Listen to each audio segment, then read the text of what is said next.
Здравейте от фирма Агрокари, дойде време за засяване на разсадите, така че в това видео ще ви покажем и как ще засеем ние нашите разсади от домати. Какви сортове ще използваме: Ръгби, Розамакс, Момини сълзи, малко един експеримент шоколадова чушка, Бабино чудо, Розова магия, разбира се, БГ Фантазия, също и два хибридни сорта, Honeymoon и Big Beef. Затова нека да пристъпим към самото засяване, как се случват нещата. Пълним си табличките с торфчето. Само да отбележа, че торфчето е желателно да е леко влажно. Ако случайно чувала, който сте се здобили, торфчето е съхнало, е хубаво предварително да си го увлажните, тъй като в последствие ще имате много трудности с напояването на самите гнезда. В случая ще сеем по 8 гнезда от сорт. Предварително си правим дупчици. Не е много, около 1 см. След което сипваме семенцата и поставяме. Аз по принцип, когато си засявам семенцата, винаги си слагам по едно семенце, но някои хора засяждат и по две и в последствие, когато изникнат две, по-слабото просто се премахва. Но на мен ми е жал лично да премахвам живи растения, затова си ги сея по едно.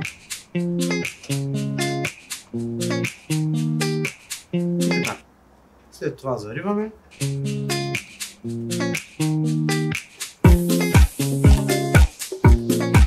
И сме готови. Да кажа няколко думи за тази машина. Тя се използва при засяване на по-големи количества семена. Разполага с 14 дюзи, което ще рече, че се използва с 4, 5, 6, 7 и по-нататък гнезда. Различните табли. Полага се с тапички, с които да се запушват дюзите. Важно е да отбележа и, че дюзите са регулируеми. Така че сега ще ви покажа и как се работи с нея.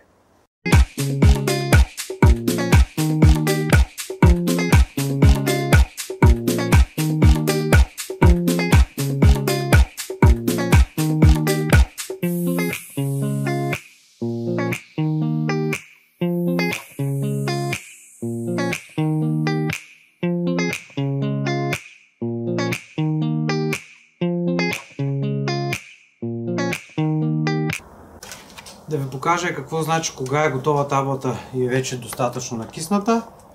Ето виждате, вече цветът тотално се е сменил, вече почва да я потъмнява и при допир се усеща как всичко е влажно. И се вижда дори как водичката почти е излезнала отгоре. Тогава вече можем да кажем, че таблата е готова и всички гнезда са еднакво напоени. Имаме си една друга тавичка, в която ще стои вече табличката. Малко пак по-дълбокичка, да може да поливаме вътре в нея. След което изваждаме таблята. Изчакваме малко да се откисне. Преместваме. И сме готови да я слагаме в разсадното. Ето ги разсадчетата, готови положени. В момента горната лампа ще я спрем, защото в началото не им е необходима светлина, само топлинка, която ще осигурява долната лампа. И след това, когато са готови, ще ги прехвърлим долу. В случая използваме печка, но тя е пусната само на вентилатор, за да може да циркулира въздуха вътре. Температурата вътре е някъде около 25 градуса, което е перфектно за развитието на семенцата.